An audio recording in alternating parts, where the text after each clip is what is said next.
oportunidad, Señor, de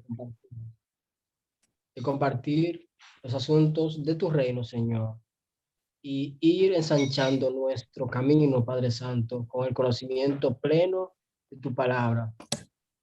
Padre, te damos las gracias porque podemos compartir ese conocimiento que tú has delegado en los maestros que estamos nosotros teniendo y que así ese conocimiento nos sirva a nosotros para nosotros poder edificar a otros y edificarnos a nosotros mismos para la buena obra perfecta que tú quieres que desarrollemos. Que donde quiera que estemos, Señor, podamos ser útiles para tu obra y que asimismo tu gracia, Padre Santo, continúe sobre estos maestros que tú has puesto y que ellos han sacrificado su tiempo y su esfuerzo, Padre Santo, en aras de que el Evangelio pueda ser cada día mejor. Te damos las gracias y te ponemos nuestras vidas en tus manos. Amén y amén.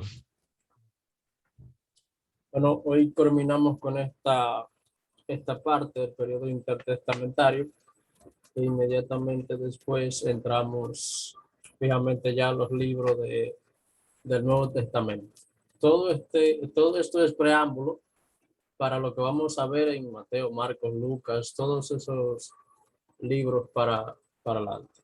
Voy a iniciar con esta parte, mientras que las personas que les toca exponer hoy se van acomodando. Bueno, hablábamos la semana pasada de todo lo que acontece en este sistema y deseamos que que depende del entendimiento que nosotros le demos a este periodo, nosotros vamos a entender correctamente lo que es el Nuevo Testamento.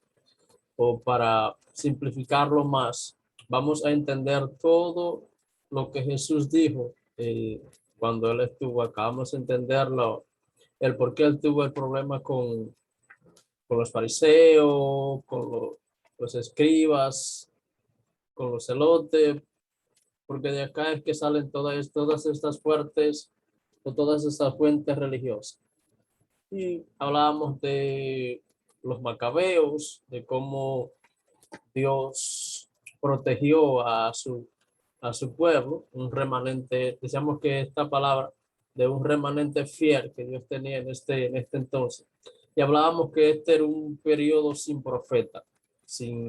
En este periodo no había una persona que clamara diciendo, así dice el Señor, dando las palabras de Dios al pueblo, sino que, bueno, este es un periodo donde no había directamente la voz de Dios. Implícitamente a través de las historias, a través de las historias que se cuentan acá, Dios estaba actuando y obrando a través de sus hijos fieles que conocían su palabra, conocían la ley y habían guardado lo que son los preceptos de Dios. ¿Qué fue el caso de la familia Macabeo? Hablamos de la revuelta, de los hijos de Macabeo, de cómo Antíoco Epífanes entra y saquea el templo, poniendo normas religiosas para que se deje de adorar a Dios, al Dios verdadero, y se le dé adoración a él. Él también puso un Dios en el templo, llamado el Dios Zeus. Cuando suceden estas cosas, vimos como Matías Macabeo, que era el sacerdote en ese tiempo, se pone bravo por esta afrenta que ellos hacen contra la ley de Dios en el templo. Él lo que hace es que mata a la persona que está poniendo estas leyes o la persona que está profanando el templo, que se siente irado, se siente incómodo, siente celo por la casa de Dios y mata a esta persona. Vemos también cómo ellos, después de esta revuelta que sucede con el Antíoco Epífanes, ellos tienen que irse a esconderse en las montañas, pero luego vemos cómo en ese entonces Matías Macabeos muere, pero quedan sus hijos como líderes. Uno se convierte en el sacerdote del templo, otro se convierte en el líder de la revuelta, como es el caso de Judas Macabeo, y lo que hace es que incita a los otros judíos a que peleen contra las leyes opresoras de Antíoco Epifán. Esta revuelta fue muy buena para ellos porque ellos ganaron esta lucha. Cuando ellos ganan esta lucha, Antíoco Epífanes, que no estaba ahí, se entera de que ellos derrotaron a sus soldados. Él va, pero ellos siguen teniendo lo que es el favor del pueblo. Entonces hablamos que este periodo nos ayuda a nosotros a entender el plan y el propósito de Dios.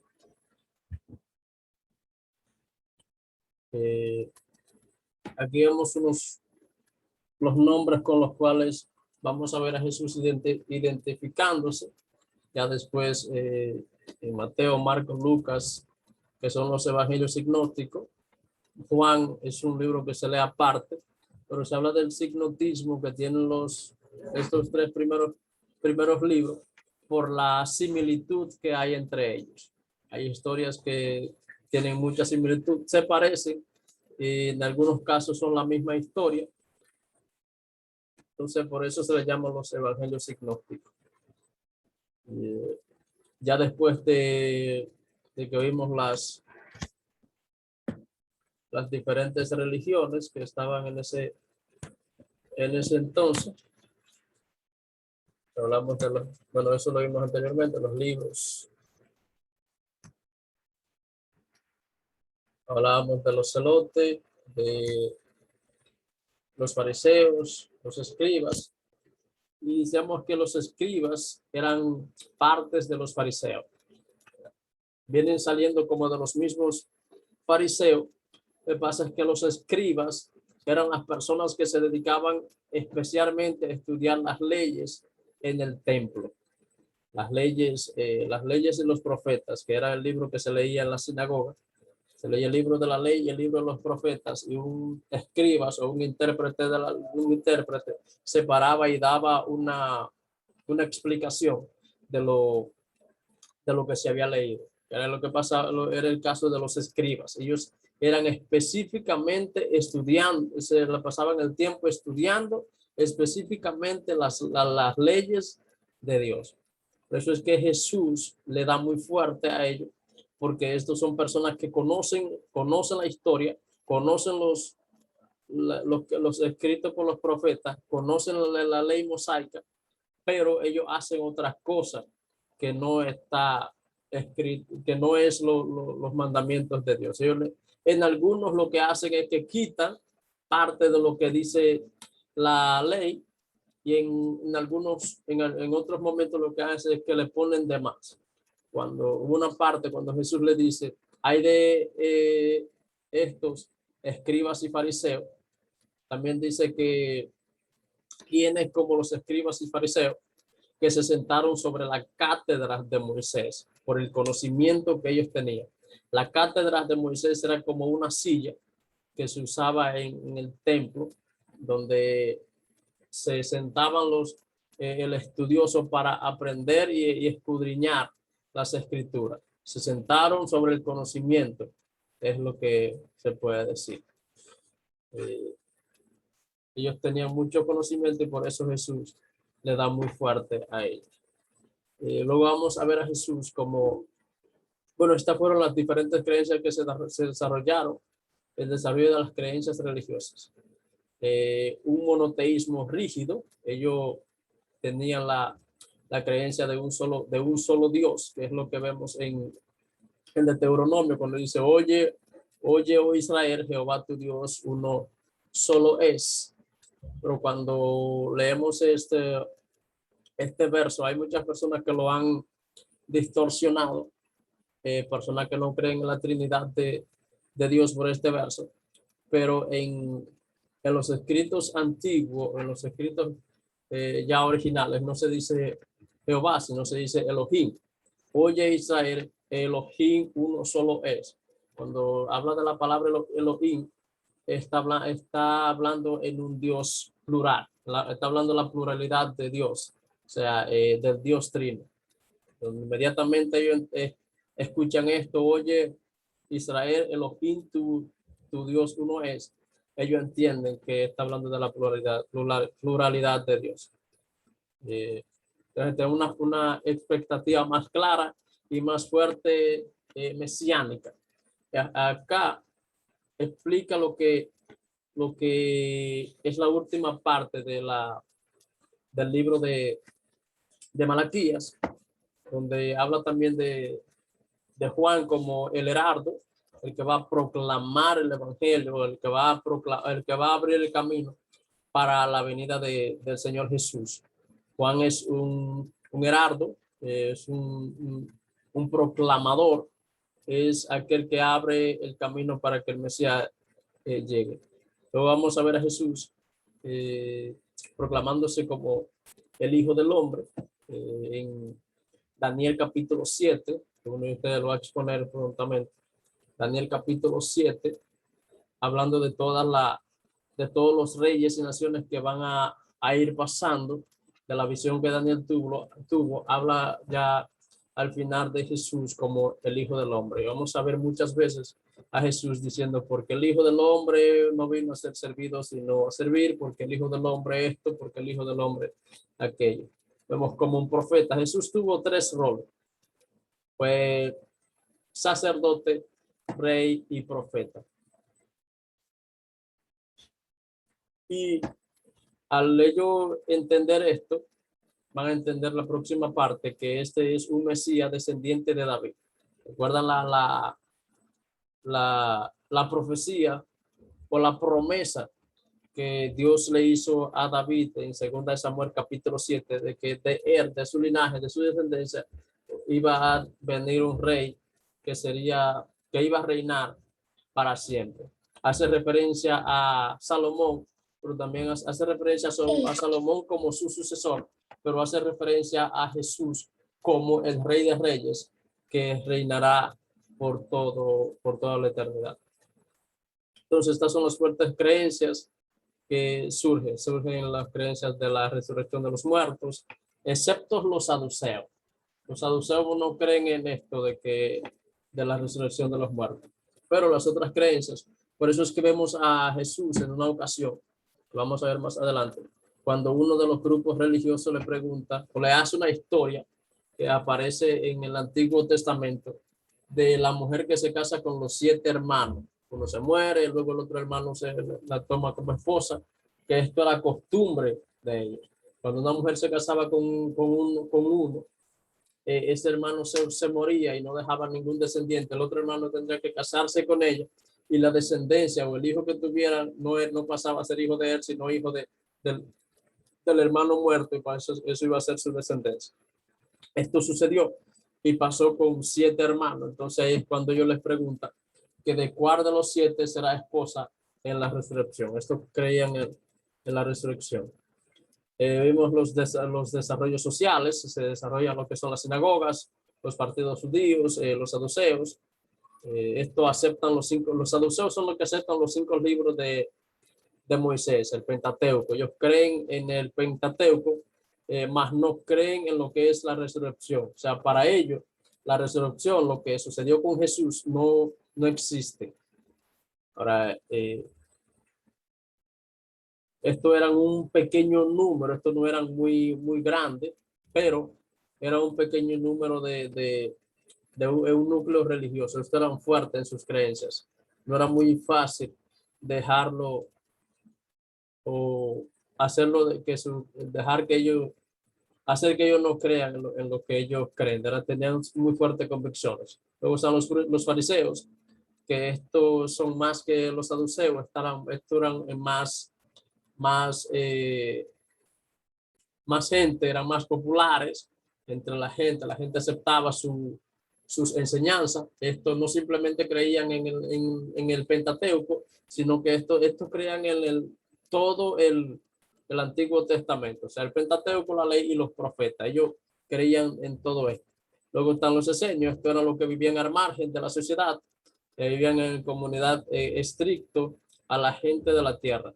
Estos vivían al margen, estos estaban un poco separados de la sociedad porque ellos pensaban que ellos podían contaminarse.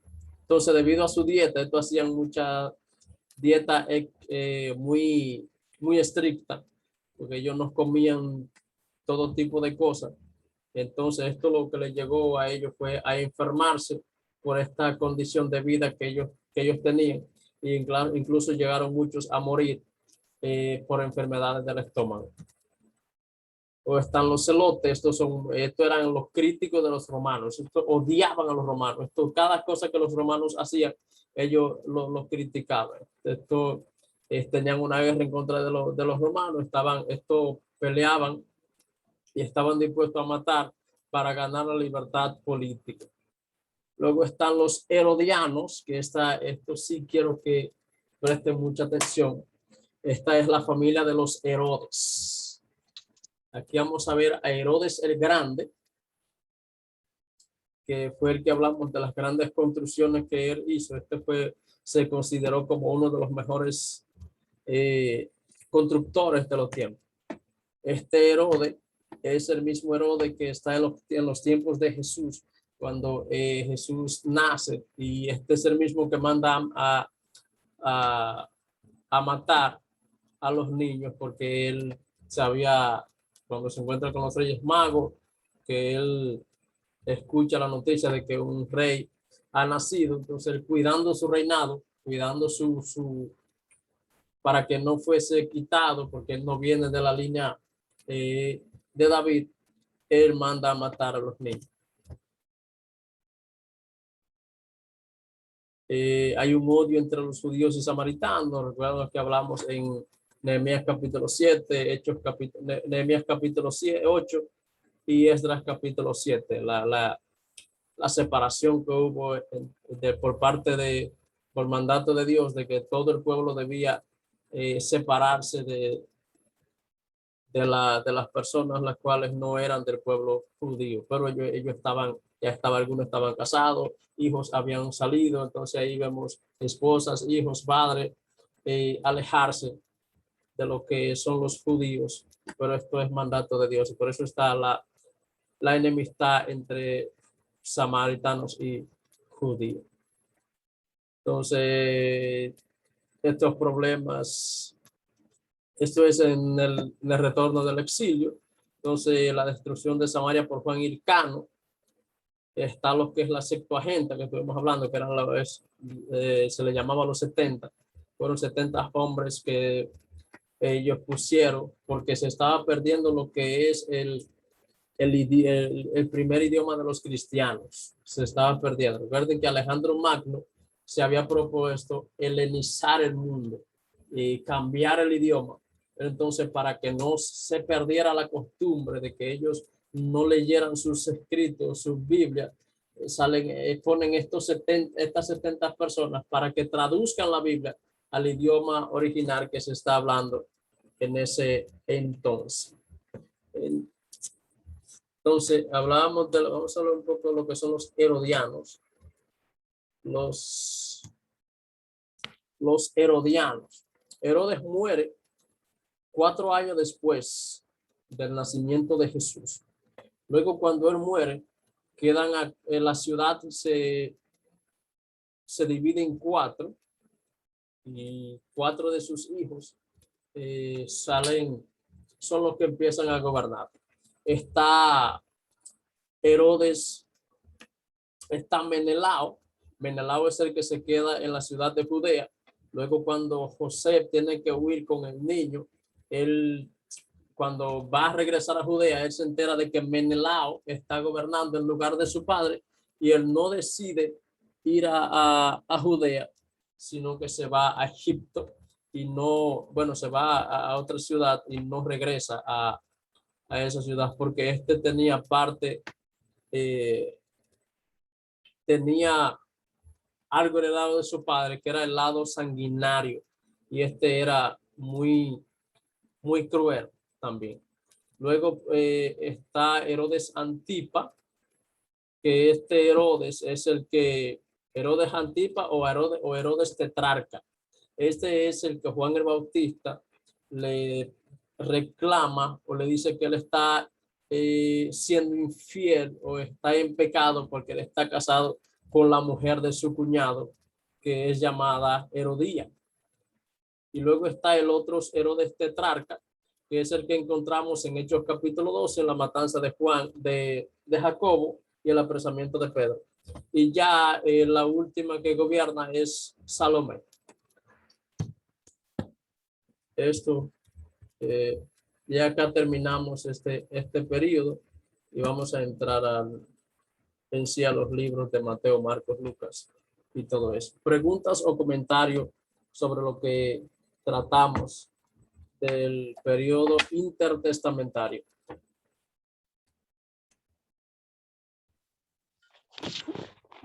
Me gustaría si hiciera algún otro comentario sobre por qué los judíos, los samaritanos tienen esa diferencia. Algo un poquito más de esa parte, del detalle de por qué, de dónde Okay. nace el origen de eso.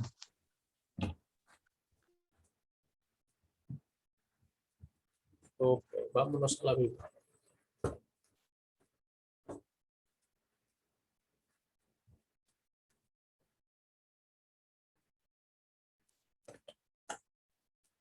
Vamos a leer en Nehemías.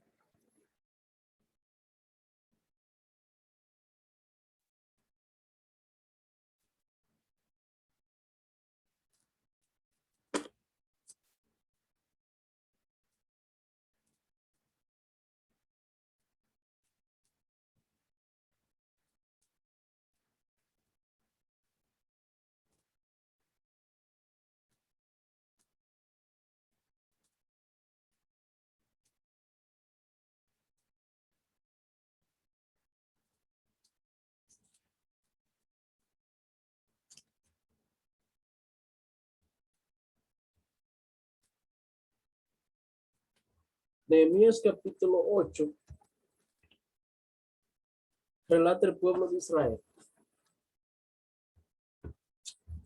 Nehemías dice que ellos, el pueblo se reúnen todo en un lugar, y Esdras, que es el escriba, el que el que ha estudiado la ley, que se dedicó en Babilonia, nace en Babilonia, y se dedica específicamente a estudiar la ley, le habla acerca de lo que es la ley mosaica, el antiguo, el Pentateuco. Cuando él lee el Pentateuco y él explica lo que Dios ha dicho a través de su palabra, dice que todo el pueblo rompe en llanto y rompe a llorar y se vuelve de los pecados que han cometido y se arrepienten delante del Señor. Esa es una parte. Ese arrepentimiento conlleva que Dios oiga cada una de sus ruegos o de sus peticiones y perdone al pueblo. Ahora, el pueblo desde antes ya se había metido con personas extranjeras, con personas de otros países, de otras naciones. Entonces el pueblo estaba ligado, ya estaban todos ligados. Ahora en el capítulo 9, Dios a través del mismo Esdras le dice que tiene que separar el pueblo. El pueblo judío debe quedar separado de todas las otras naciones. Ahora, todos los que se han casado con personas extranjeras, y los niños que le hayan nacido de esas personas extranjeras, deberían ser separados e irse a otro lugar, y el pueblo quedarse solamente el pueblo de Dios. Esa separación que sucede ahí, de esa separación que algunas esposas tienen que dejar a sus esposos para que se vayan, algunos esposos tienen que dejar a sus esposas, hijos tienen que salir. De esa separación sale el pueblo de Samaria, el pueblo samaritano, el pueblo extranjero es el pueblo de Samaria. Entonces, desde ahí surge lo que es la enemistad entre ellos. Y dame un momento, José Luis. Entre ellos, porque cuando ellos tienen que irse, se van con ese rencor de que del padre que tiene que separarse de su hijo. Imagino el odio del padre del hijo hacia su padre, de la esposa hacia su esposo, y así sucesivamente. Y ahí surge lo que es la enemistad. Luego, también otra parte por la que surge la enemistad es porque el pueblo judío entiende de que Jesús no viene a salvar lo que son los extranjeros, sino que viene solamente a ellos. Entonces, por eso yo entiendo que el pueblo de los samaritanos no son parte de la promesa. Ellos son un pueblo aislado y que ellos no merecen esa salvación. Es por ahí. Responde un poco tu pregunta, José Capellán.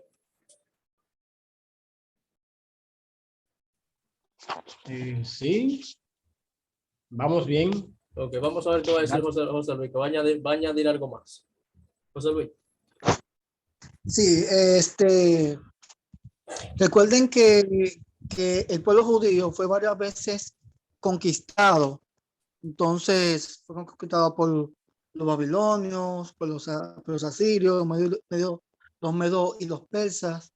Esta gente, estos reyes, lo que hacían era que en los países, en los pueblos que ellos conquistaban, quitaban a la persona rica y dejaban a cargo un gobernante, o sea, dejaban a cargo a alguien del pueblo, de los pobres que quedaban. Entonces, eso pasó con los samaritanos. Lo que pasó fue que cuando Nabucodonosor, me parece que o fue otro rey, pero no me acuerdo el nombre, eh, conquistó esa parte, lo que hizo fue que en el monte Gerizim, que ahora que en los tiempos de Jesús es Samaria, él puso gobernante y le dio en paso a extranjeros. ¿Qué pasó ahí? Lo que tú leíste, que el pueblo judío se mezcla con extranjeros. Entonces, ahí ellos fundan Samaria, el monte Gerizim, lo que ahora es Samaria. Entonces, los judíos que eran puros de sangre no tenían a esos judíos como puros, sino que eran porque estaban ligados, eran impuros. Entonces, de ahí es que viene como esa enemistad, donde los judíos dicen que ellos no son puros porque se ligaron con, con gentiles, personas paganas. Entonces, desde ahí es que viene como esta guerra, desde el monte Gerizim, lo que ahora es Samaria. Entonces, por eso que ese conflicto se extiende hasta los tiempos ya de Yeshua, de Jesús, donde pasaron miles de años y todavía había esa enemistad, porque los judíos no tenían a los samaritanos como seres puros, sino como gentiles. Pero los samaritanos sí tenían su propia. Recuerden que cuando se divide las naciones, la capital de Samaria, que fue capital, ellos instalaron ahí un centro de adoración. Por ende, es que la mujer le dice a Yeshua que ahí es que se debe de adorar. Entonces Jesús le dice que no, que la adoración, la salvación, viene por parte de los judíos. Pero este más o menos es el caso que estaba pasando entre judíos y samaritanos. Sí, gracias. También recuerda que en ese entonces ellos habían establecido su propio lugar de adoración y cada uno tenía su propio lugar de adoración. Ahora Jesús está ahí rompiendo los paradigmas religiosos, le está rompiendo todo lo que ellos están haciendo. Ahora lo que dice es que no hay un lugar específico, sino que en todas partes o donde quiera que nosotros estemos, podemos adorar a Dios. Preguntas o comentarios, más comentarios acerca de este periodo.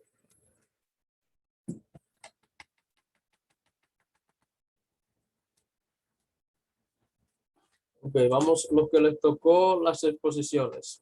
Vamos a iniciar, por favor.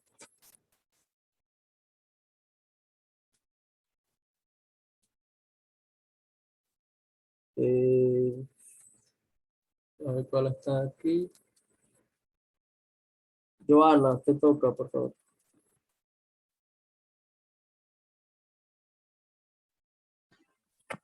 Perdón, pastor. Yo creo que soy la primera.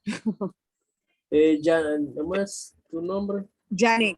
Ah, ok, Janet. sí. Janet, luego Joana y después Francis. Son esas tres que tocan hoy. Gracias. Sí.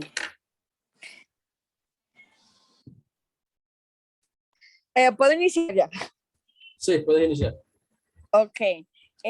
La parte que me tocó fue del libro de Daniel, fueron los primeros 6 Sí, capítulos, ¿verdad que sí? Ujú. Eh, bendiciones para todos, disculpen. Recordar que el libro de Daniel es un testimonio de cómo Dios ejecuta su propósito a través de su siervo, aún teniendo la corte de reyes paganos, aún viviendo bajo un yugo, podríamos decirle así. Daniel fue, podríamos decir, una persona elegida que apartó su corazón, que apartó su vida completamente al servicio del Señor. En el primer capítulo, nosotros podemos observar cómo hasta sus nombres fueron cambiados y fue cambiado con el propósito de que ellos se olvidaran completamente de su creencia, que se olvidaran completamente de todo lo que eran sus tradiciones.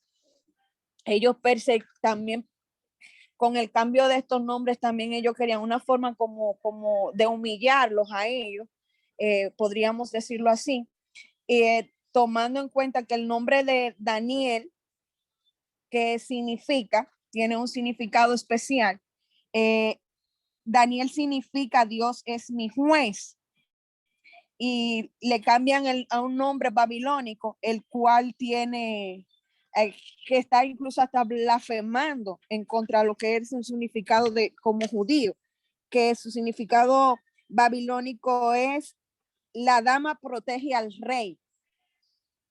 O sea, todo lo contrario de que Dios es mi juez, al igual que sus amigos, Ananías, que su nombre significa Jehová es bondadoso, viene a ser cambiado por Sadrach, nombre babilónico que significa Dios de inspiración de la luna o del sol.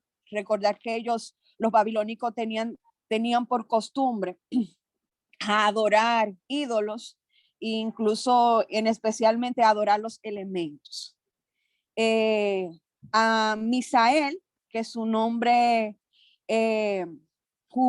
judío es como lo que es Dios, fue cambiado por Mesat, que significa yo no cuento como nada, o sea, yo no soy nada.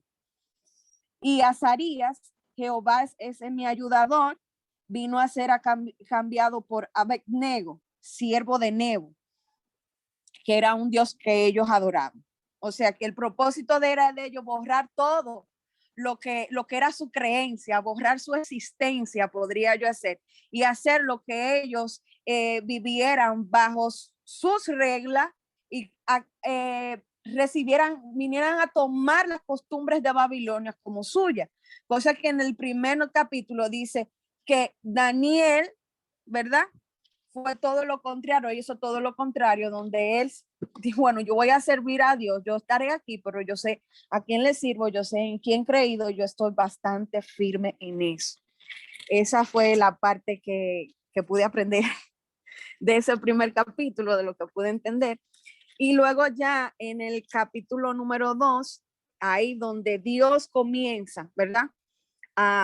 En sí, tomando, ok, tengo también algo aquí del 1, es que el hecho de que a ellos, ¿verdad? Cuando fueron llamados, que se le sometió a una prueba, primero de 10 días, de 3 años, a ellos ser alimentados con comida del rey, ser cuidado con la comida del rey. Daniel le pidió que por lo menos le dieran la prueba de 10 días y resultó que en esos 10 días, cuando fueron supervisados, ellos eran más saludables que los demás. Entonces, así comenzó y duró hasta 3 años. Y a los 3 años ellos fueron presentados, ¿verdad?, delante del rey y fueron considerados como los más robustos, como los más esplendorosos, lo podría yo decir así. Y en el capítulo 2, ahí nosotros vemos ya Dios ejecutando, ¿verdad?, a través de Daniel. Daniel es conocido como el soñador, como el que Dios usaba a interpretar sueños, era su don, interpretar sueños y visiones. Por eso no hablaba de eso también. Aquí, cuando el rey es turbado por los sueños que tenía, dice que fueron llamados todos y nadie aparecía que pudiera interpretar el sueño del rey, y que todos iban a hacer, al rey ver que nadie podía interpretar su sueño, diole la orden de que todos fueran eliminados. En cambio, Daniel oró al Señor, puso a sus amigos también en oración, y Dios le mostró lo que lo que significaba todo esto. Y al final pudieron ver, ¿verdad?, que en Daniel había algo especial. El rey vio y dio incluso a la orden. Dice, entonces el rey agradeció a Daniel en el verso 48 del capítulo 2, y le dio muchos honores y grandes dones, y le hizo gobernar de todas las provincias de Babilonia, y fue jefe supremo entre todos los sabios. O sea, era el jefe de los jefes de todos los sabios del rey. En el capítulo 3, nosotros ahí podemos ver cómo ha sido rescatado del horno de fuego, ahí donde el rey da la orden de que tienen que adorar, ¿verdad que sí? Una estatua que él crea, y Daniel y sus amigos no ceden ante esa petición, sino que ellos se mantienen fiel y están confiados de que si hasta todo el tiempo que ha pasado ellos viviendo ahí, Dios ha sido fiel con ellos, porque esta vez Dios no va a serle fiel, y ellos se mantienen fiel y Dios lo libra del horno de fuego. Todos entendemos lo que sucede ahí. E incluso él le dice, ¿qué Dios será aquel que libre de mi mano? O sea, él decía, no, nadie podrá librarlo. Entonces aquí el Señor le demuestra a ellos que hay un Dios soberano, un Dios supremo. En el capítulo 4 vemos aquí, también conocemos, llega al punto de que el rey pierde totalmente lo que es el conocimiento. Viene aquí a vivir con las bestias del campo por su ego. Él se creía el más supremo, él se creía mejor que todo el mundo. No era una persona que podríamos decir que era humilde. No había ninguna humildad en él, hasta que el Señor tuvo, ¿verdad?, que obrar, y le hizo entender aún Daniel haciéndole entender a él que él debía de someterse, que él debía de bajar la guardia y reconocer que todo lo que él era porque a Dios le había placido, pero ellos no conocían eso, porque ellos ya estaban acostumbrados en Babilonia a servirle a dioses paganos, no al Dios verdadero. En el capítulo 5, aquí vemos cómo su hijo utiliza utensilios sagrados, utensilios que fueron consagrados solamente para el Señor, no para el deleite humano, sino para glorificar al Señor. Ellos lo utilizan para un festín, su hijo aquí, y lamentablemente dice que al otro día de pasar esa fiesta, él pierde la vida. Una vez más, Dios mostrando su poder y su gloria. Incluso aquí el hijo le ofrece, ¿verdad?, a Daniel dones y él no necesitaba los dones de él para él sobrevivir ni para ser especial. Daniel en el verso 17 del capítulo dice, y Daniel le responde y dice, y dijo, tus dones sean para ti y tus recompensas a otros. Yo no necesito eso. Yo he sobrevivido, yo sé quién me sostiene en mis palabras, diría yo. Y le hace saber, en realidad, así como a su padre, lo que Dios tenía destinado para él. Y en el capítulo 6, también conocemos esa historia, donde una vez más Dios muestra su grandeza, su poder, cuando un grupito ¿verdad? Con la envidia que le tenían a Daniel por el poder que se le había otorgado a Daniel de ser el mayor entre ellos, diría que la envidia vino a ellos, que se dirigieron al rey seduciéndolos, que dieron una orden, ¿verdad? De que todo aquel que no adorare, que todo aquel que no se humillare bajo las órdenes del rey, fuera echado al foso de los leones. Y aquí, en este capítulo, nosotros podemos ver cómo Dios, una vez más, a través de Daniel, demuestra que él, que nosotros, sus hijos, son nuestras vidas, y todo lo que somos está sujeta al Dios supremo, a nuestro creador. Él es quien nos sostiene, él es quien nos da vida, todo lo que somos y todo lo que tenemos, porque él le place darnos. Incluso el Dios amaba, aún amando a Daniel, en este capítulo vemos que el mismo rey se pone triste, ¿verdad? Al tener que hacer eso, porque fue, podríamos decir, seducido a tener que firmar este edicto se pone triste porque reconocía quién era Daniel y sabía lo que había de Daniel y sabía que Daniel estaba cubierto por un ser especial que era Dios, por un Dios verdadero. Y aquí podemos ver la grandeza del Señor una vez más obrando en la vida de Daniel. El libro de Daniel, en los primeros 6 capítulos, podríamos decir que es como la biografía de la vida de Daniel. Ya en los otros 6 capítulos que siguen más adelante son los 6 capítulos que podríamos decir que son como proféticos. Eso fue lo poco que pude estudiar. No, muy bien, Amara, muy bien desarrollo. A mí en lo personal me encantan estas historias.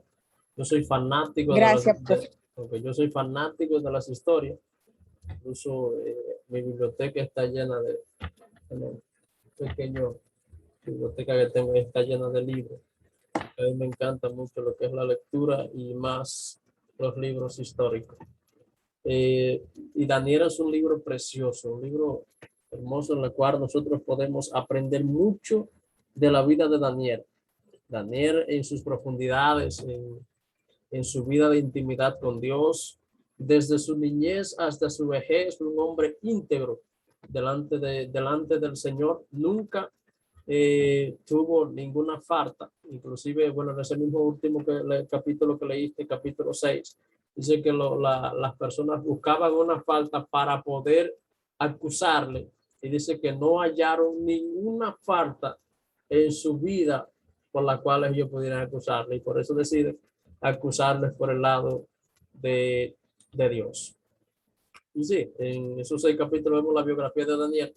Vemos a Daniel interpretando sueños, los sueños de otros. Pero ahora en el capítulo 7 en adelante vamos a ver a Daniel interpretando sus propias visiones. La persona que continúa, Joana. Amén. Dios les bendiga a todos y a usted también. A mí me tocó los capítulos 7 al 12. En el capítulo 7 podemos ver cuando Belsasar era rey en Babilonia, Daniel tuvo un sueño. Vio que del mar salieron 4 grandes monstruos, cada uno era diferente. El primero parecía un león, el segundo parecía un oso, el tercero parecía un monstruo, o sea, como una pantera, y el cuarto dice que tenía 10 cuernos y de pronto le salió un cuerno pequeño y dice que tenía ojos humanos y hablaba con mucho orgullo. Daniel vio un trono y un anciano con ropa blanca. También vio miles y millares de personas que adoraban al anciano las 24 horas. Dice, y se sentó para juzgar y abrió los libros. Y dice que apareció un hombre entre las nubes y se acercó al anciano. Y ese hombre recibió honra y poder. O sea, ahí está hablando de Jesús en esa visión que él estaba viendo. Entonces dice que recibió el poder para reinar sobre todo el mundo le obedecía, todos los pueblos, todas las naciones, y su poder dice que será siempre el mismo y no tiene fin. También vio que su reino jamás será destruido. O sea, ahí él está viendo a Cristo. O sea, Cristo le fue revelado en esa visión. Daniel no entendía la visión y pidió a uno de los que estaban ahí que le explicaran, y él le dijo, estos 4 monstruos son 4 reyes que reinarán sobre la tierra. Daniel le dijo que porque el cuarto monstruo era diferente y daba miedo, o sea, le dio terror ver el cuarto monstruo. Y el ángel le explicó que este va a ser temible, o sea, va a acabar con toda la tierra, la pisoteará. Y también habla del cuerno pequeño que tenía ojos. Dice que tratará de cambiar las costumbres religiosas, la ley de Dios, y durante 3 años y medio hará lo que quiera. Entonces será juzgado y perderá. Será totalmente destruido y el pueblo de Dios recibirá poder y dominio sobre todos los reinos de la tierra y reinará para siempre. En esa visión, Daniel perdió las fuerzas porque fue una visión muy fuerte que él tuvo. O sea, le fue revelado parte del Apocalipsis en esa primera visión. En el capítulo 8 también podemos ver que vuelve a tener otra. Ahí él estaba mirando un carnero y un macho cabrío que hirió al carnero. Dice y que Daniel miró también que tenía un gran cuerno y fue quebrado. Y en lugar de ese le salieron 4 cuernos. Y de uno de ellos salió un cuerno pequeño que creció y llegó hasta la tierra gloriosa. Y llegó hasta el cielo y pisoteó estrellas. Hizo todo lo que quiso. Todo le salía bien. En cuanto a todo lo que hacía le salía bien. Dice, y ensuciaba el lugar donde se adoraba. O sea, es una persona, ahí está hablando, se refiere al anticristo. Va a ser una persona que va a llegar al lugar santo, como dice, o sea, a donde va a estar el templo y se va a sentar como si fuera Dios, pero no lo es. Es una persona, va a ser una persona engañadora, va a querer usurpar el lugar de Dios y va a destruir muchas naciones. En el capítulo 9 también, Daniel ahí estaba leyendo el libro del profeta Jeremías y miró donde decía que Jerusalén iba a ser destruida por 70 años. Él decidió ayunar porque se sintió triste, comenzó a orar, ayunó y empezó a pedirle misericordia al Señor por su pueblo. Él reconoció que Israel había pecado porque ese era el principal problema del pueblo de Israel, que nunca se humillaba y si se humillaba ante Dios, volvía atrás otra vez y cometía lo mismo pecado o peor aún. Pero Daniel se humilló delante del Señor como era un hombre justo, reconoció ahí el pecado de su pueblo y entonces llegó el ángel Gabriel y le dijo que Dios lo amaba, le dijo que tienen que pasar 70 años para que terminara el castigo de Israel y le dijo que vendría un rey malvado con un ejército y que ofendería a Dios, pero que será destruido. Y también ahí el ángel le declara, también habló de Jesús, le dijo que va a llegar, que va a ser crucificado también. En el capítulo 10, Daniel volvió a tener otra visión y un ángel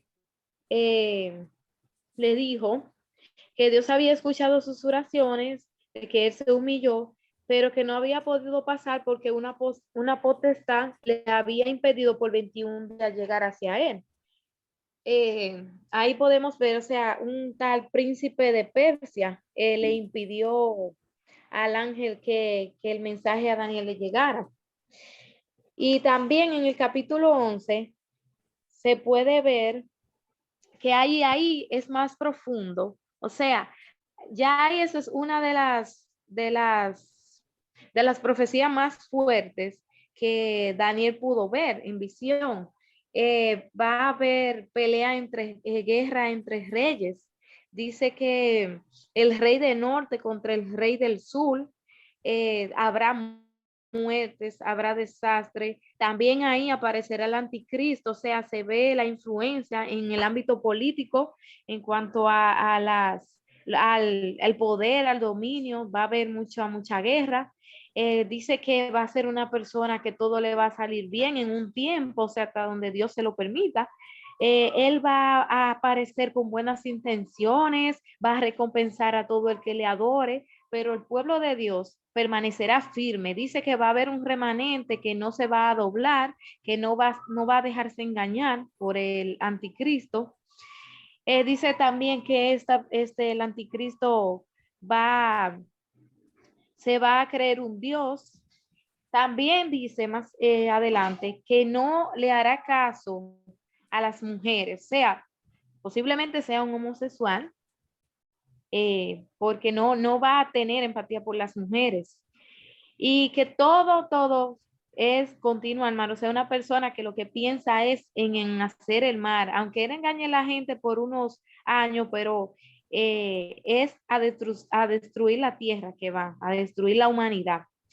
Ya en el capítulo 12 se habla de la gran tribulación. Dice que como nunca se ha visto un tiempo desde que hubo humanos en la tierra.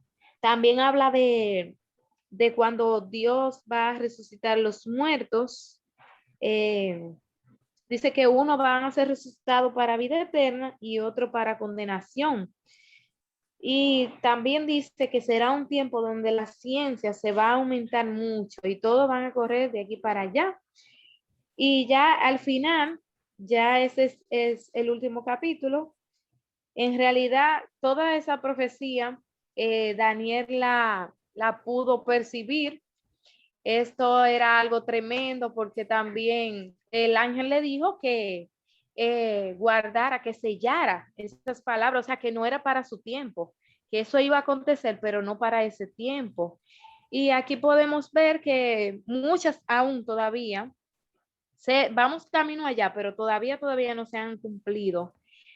Y nada, estar preparado y pedirle al Señor que nos dé sabiduría y nos dé entendimiento y que todos los días nos apeguemos más a Él, a su palabra, para que ninguno podamos pasar por eso, no estemos ya para ese tiempo y que seamos de lo que el Señor levante cuando venga en su venida. Amén. Hasta aquí mi exposición. Amén. Bueno, Daniel. Le pongo entonces exposiciones para que vean las riquezas que tiene esos libros. Y vean la similitud que hay entre Daniel capítulo 7 y Daniel capítulo 2. Habla de las mismas naciones. Habla del el primero como el primer reinado babilonio, con Nabucodonosor como el gran imperio. Luego vienen los persas. Luego viene esa ferocidad, esa rapidez, esa sed de matar, de conquista. Ese es el mismo Alejandro Magno. Y vimos en Daniel capítulo 2 como la gran piedra que llena toda la tierra, reflejando el reino de Cristo. Y lo vemos aquí en el capítulo 7 como a Cristo reinando por toda una eternidad. Pero también vemos el anticristo. Vemos una de las peculiaridades que vemos de un gobernante, y es que este será un gobernante sumamente sabio, inteligente, sagaz, audaz. Y viendo estas cualidades de este gobernante sabio, inteligente, Bueno, hay muchos presidentes ahora que serán descalificados por la falta de inteligencia. Pero vemos a esas profundidades de Daniel en las escrituras y estos sueños, el agotamiento que le causaba, porque eran cosas sumamente fuertes, cosas que estaban pasando en ese tiempo, pero que iban a pasar después. Daniel fue un hombre muy privilegiado, donde cosas que iban a pasar muchísimos años después se le fueron reveladas. Porque aquí vemos revelaciones que serán que acontecerán en los tiempos apocalípticos, en los tiempos del libro de Apocalipsis. O sea, vemos a Daniel, una persona que tiene una intimidad tal con el Señor, el cual él les revela todas las cosas. En el capítulo 7 vemos al Señor como el Hijo del Hombre, que es una de las frases que él va a usar mucho, el Hijo del Hombre. La oración de Daniel. Y hay una parte que me llama mucho la atención, y es donde él dice que desde el principio ya su oración fue contestada, pero había algo que lo detenía. O sea, cuando nosotros oramos y a veces no son contestadas esas oraciones, lo que debemos hacer no es desesperarnos, sino seguir orando, porque a veces ya están contestadas, pero el enemigo sabe lo fuerte que puede ser eso para nuestra vida y nuestra intimidad con el Señor.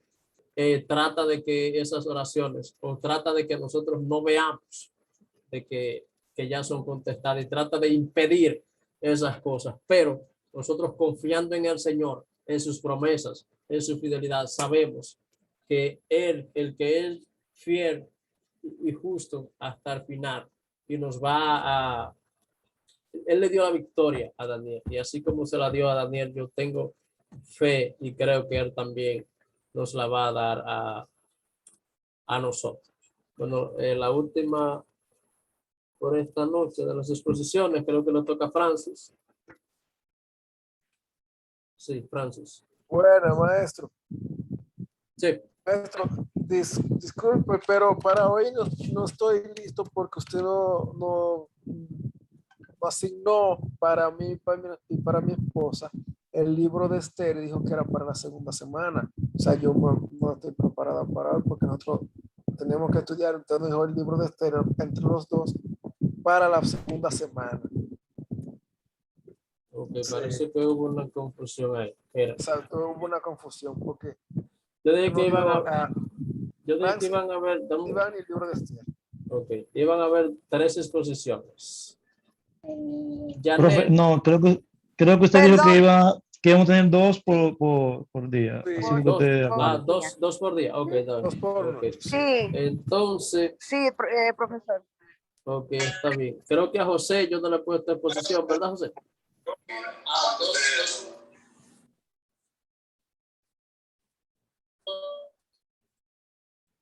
Déjame ver. Me falta por exposiciones que creo que no se conectaron la semana pasada. José Luis. Profesor, usted me dio a mí la de Oseas, pero usted me dijo en 4 semanas.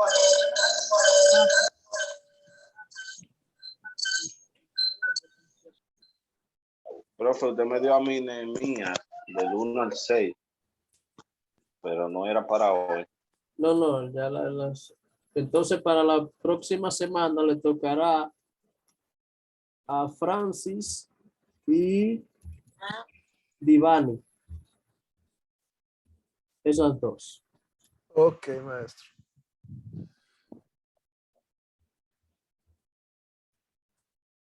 Mira, son la pareja de esposos. Ese libro va a estar lindo. Lo va a hacer una pareja de esposos ahí, de enamorados. Ya las personas que faltan le pondré un poco más adelante.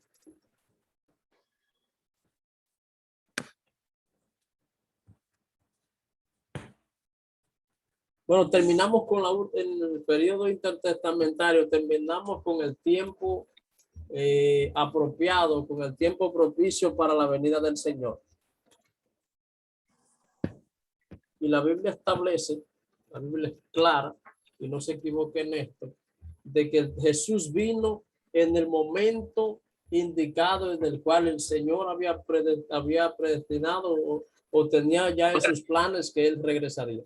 Gálatas 4 al 7 habla del tiempo y dice que en el tiempo preciso establecido por el Señor, por Dios, ese fue el tiempo en el cual Jesús vino. Hablamos de la venida del Señor que se encuentra Gálatas 4 al 7, Efesios 1, 9, 10. Y vemos acá lo que es la repetición de la actividad redentora de Dios. En todo lo que nosotros hemos visto, estamos viendo a Jesús a través de la historia. En la creación, Génesis 1 y 2, vemos a Jesús en la creación, cuando hablan del principio Elohim creó los cielos y la tierra. Está hablando de la Trinidad. O sea, lo vemos en la caída, Génesis capítulo 3. Ahí vemos a Padre, Hijo, Espíritu Santo. Lo vemos en el pacto abrahámico, en Génesis capítulo 12, 1-3. En ti serán benditas todas las familias de la fe. O sea, vamos a ver después una conexión que hay entre el pacto de Abraham con el pacto de David, que se cumplen los dos pactos en la venida del Señor Jesús. Vemos en el pacto que se extiende a las gentes, el pacto con David, ahí está, 2 Samuel capítulo 7, que será un reino establecido para siempre. Vemos en el remanente justo, Jeremías 23, 1 al 6, el remanente que se guarda, que siempre guarda los estatutos del Señor. Y lo vemos en el nuevo pacto, Jeremías 31, 34. Todas esas son las cualidades en las cuales vemos a Jesús. Jesús, el ángel Gabriel, donde hace el anuncio de la venida del Señor, se lo anuncia a María, el libro de Lucas, hace ese anuncio, pero también le anuncia a Zacarías en el templo, cuando llegó el tiempo donde él tenía que entrar al templo. Recuerden que Zacarías es el padre de Juan, y Juan el Bautista es el que va a anunciar el cumplimiento de estas promesas de la venida es el que va a proclamar la venida del Señor. Entonces, Juan nace de manera milagrosa también, que Juan es hijo de Elizabeth y Zacarías, dos personas ya un poco avanzadas en edad, pero además Zacarías, Elizabeth era estéril. Aquí vemos a Simeón, Lucas capítulo 2, 22 a 30, Lucas capítulo 2, 2 al 32. Este Simeón es el que le había dicho al Señor que antes de él morirse, él quería ver la salvación o la redención del pueblo de Israel. Cuando él ve a Jesús, él lo estrecha en sus brazos, él proclama estas palabras y dice: ya me puedo ir en paz, porque mis ojos han visto la salvación a Israel. Él automáticamente, o no automáticamente, por revelación del Espíritu, el Espíritu Santo, él entendió que Jesús era el Salvador. Pedro, capítulo 3, verso 23, 24 al 26, donde sucede la inclusión del pueblo gentil, donde más de 3,000 personas se convierten. Ese es el segundo mensaje que Pedro da. Y en Jesús vemos lo que es la conexión con la tercera parte del pacto. ¿Recuerdan las tres partes del pacto que Dios le había prometido a Abraham? Tierra, nación y bendición. Tierra, nación y bendición. Vimos la tierra, donde él se estableció en Canaán. Vimos la bendición, que es donde a través de su hijo Isaac, vemos la nación, donde Isaac tiene a sus dos hijos, Esaú y Jacob. Vemos el nombre de Jacob, que es transformado o cambiado al nombre de Israel. Y Jacob tiene los 12 hijos que son llamados los 12 o los patriarcas. Entre los patriarcas, ahí están los 12 hijos de Jacob. Jacob, Isaac, Abraham y Job, que se dice que estuvo aproximadamente en esos tiempos, en Ur de los Caldeos, que es lo que, en lo que después llamaremos o llamamos Babilonia por lo que sucedió en la torre de en la torre de Babel, porque Dios pone a las personas por la incredulidad de su corazón a barbucear para que ellos no cumplieran los deseos de su corazón. Ya después, si terminamos esta clase un poco temprano y nos falta alguna semana, buscaré algo a ver si le doy acerca del mapa geográfico para ver dónde están ubicadas cada una de esas naciones y los nombres que han sido cambiados ahora en la actualidad. Entonces vimos la tercera parte de la promesa. La tercera promesa del pacto con Abraham se cumple en tres partes en Jesús. Se cumple la misión de Jesús en el comienzo de la iglesia, en Hechos capítulo 2, y en la inclusión a los gentiles, Hechos capítulo 10. En Jesús vamos a ver este tema muy recurrente, que es el reino. El reino es muy importante en las enseñanzas de Jesús. Vamos a ver como el reino de Dios o el reino de los cielos. Dice, el reino de los cielos es semejante, el reino de Dios es igual que el reino de Dios, porque es comparado al reino de Dios o al reino de los cielos. Esto es sumamente importante en las enseñanzas de Jesús. Es el tema de su primer y último mensaje. La frase el reino de Dios o reino de los cielos se produce más de 100 veces en los evangelios, solamente en los evangelios se produce Jesús pronuncia esas palabras. El tema se encuentra en muchas parábolas. El reino de los cielos es el tema de la comisión de Jesús a los 70. Vayan y proclamen el reino de Dios o el reino de los cielos.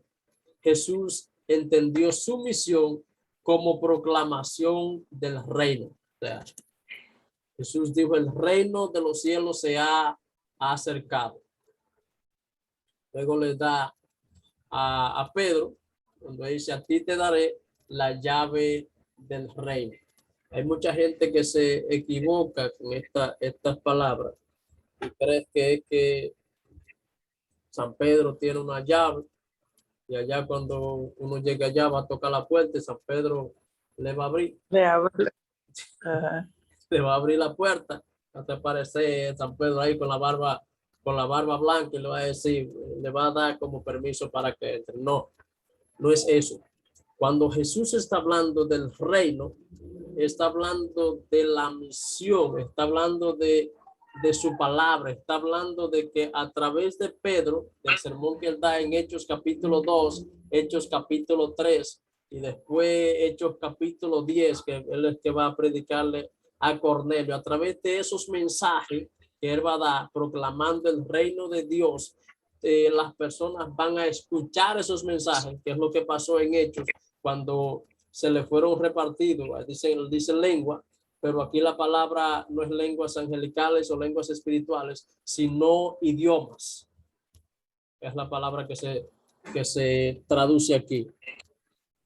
Entonces, todos los que estaban ahí, y la Biblia lo establece claro, los medos, persas, bueno, habían de las diferentes naciones, porque se celebraba, había una celebración que se hacía en Jerusalén en ese entonces, y todos ellos venían de sus diferentes ciudades a la ciudad de Jerusalén, y ellos donde ellos estaban en el aposento alto, y él empieza a proclamar la palabra del Señor, y ellos escuchan estas palabras, y cada uno, dice que cada uno, este es el milagro de Dios, cada uno escuchaba las palabras en su propio idioma. Por eso es el asombro de ellos que dice, pero no son estos burgos, o no son estos que no sabían esos idiomas y nosotros lo escuchamos hablar en nuestro propio idiomas. Y ahí es donde surge la maravilla del Señor, de que ellos pueden entender la palabra del Señor. Y cuando ellos sienten esto, que es lo que yo creo, lo que debe suceder en un avivamiento espiritual, cuando las personas escuchan la palabra del Señor, tal y como está escrita, si nosotros exponemos la palabra de Dios, sin quitarle ni añadirle, solamente la palabra del Señor, esa palabra va a producir un cambio. Las personas van a hacer lo mismo que hicieron en ese entonces, que le preguntaron a Pedro, ¿qué haremos? Entonces, y él dijo, arrepentíos y convertíos y bautícense para el perdón de sus pecados. Que las personas puedan caer rendido ante la palabra del Señor por escuchar la palabra, cuando le somos fieles a la palabra, le ponemos como ella está escrita. Aunque el concepto está presente en el Antiguo Testamento, la frase exacta, bueno, en todos estos versos habla de acerca de lo que son las enseñanzas de Jesús, y también está dando las profecías mesiánicas de lo que es el reino de los cielos. Entonces, en el Antiguo Testamento, el concepto es la autoridad de Dios como rey. Como rey. Entonces, otros pasajes son de un rey mesiánico que establecerá el gobierno de Dios sobre los hombres. Influenciado por los macabeos, este concepto se había entendido en términos nacionalistas en el siglo I.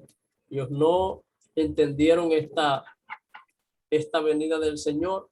Por eso dice Juan 1:12, a los suyos vino, mas los suyos no le recibieron, y a los que le recibieron dio la potestad de ser hechos hijos de Dios. Ellos esperaban un rey político, nacionalista. Ellos esperaban un rey que iba a venir e iba a pelear contra el Imperio Romano e iba a libertarlos a ellos de esa opresión que ellos tenían.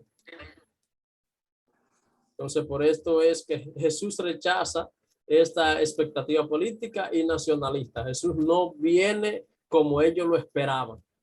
Jesús no viene a hacer una revuelta políticamente, sino a que todos aquellos vuelvan el corazón hacia Dios para que ellos entiendan el propósito del cual es el reino de los cielos. ¿Preguntas o comentarios? Vamos a darlo hasta ahí, con acercarse a la tierra.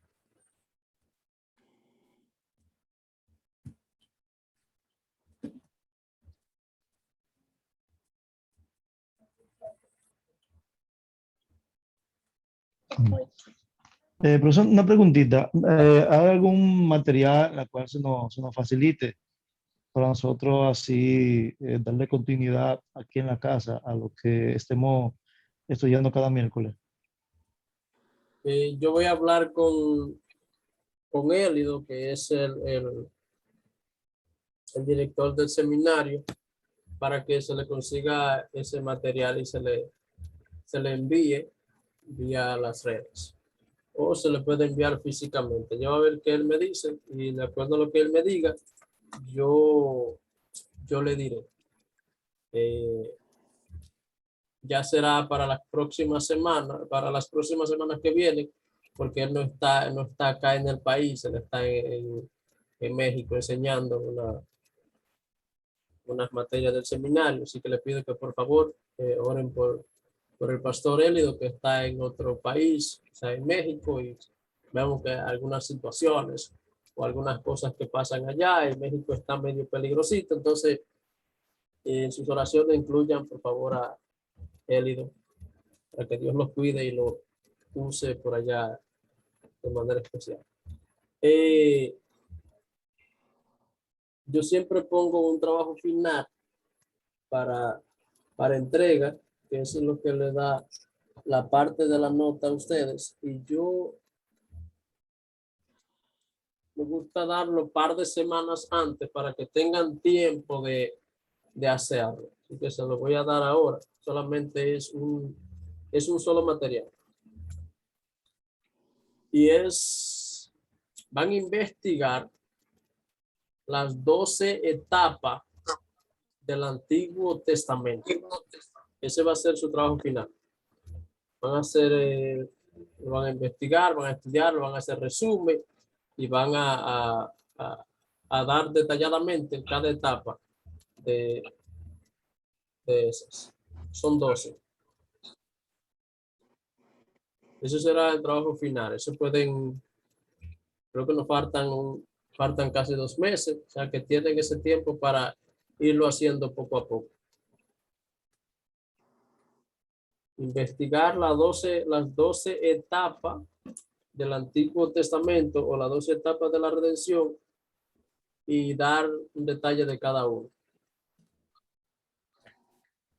Ahí también van a dar su opinión de la clase y opinión del profesor. O sea, la opinión que usted deme. Si soy malo, no hay problema. Pueden poner ahí, el profesor es malo. ¿Es muy malo o es? No importa, pueden ponerlo ahí, que yo no me pongo igual.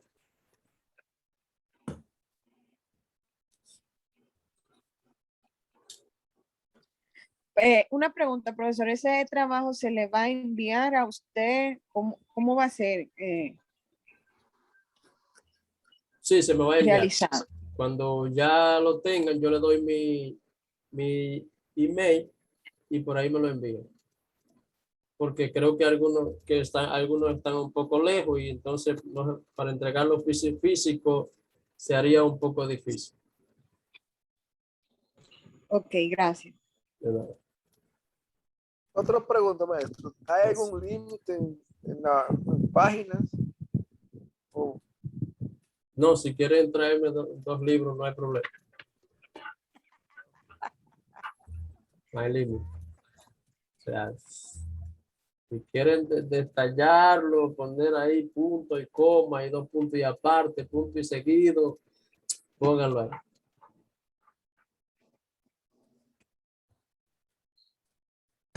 Bien, me enfoco mucho en lo que es el Antiguo Testamento, porque es la parte donde las personas se enfocan menos. La persona siempre se va a lo que es el Nuevo Testamento, pero no entienden las riquezas que hay en el Antiguo Testamento. Esa es la tarea final. Ya para... Bueno, después si tienen preguntas o preguntas acerca de la tarea, pueden decirme y así la vamos realizando.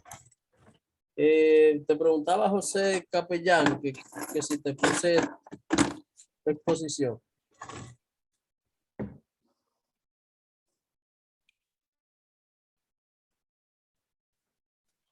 Creo que no. Ok, te va a tocar Oseas capítulo 1 al capítulo 7. O sea, esto. ¿Alguien más que no le haya puesto?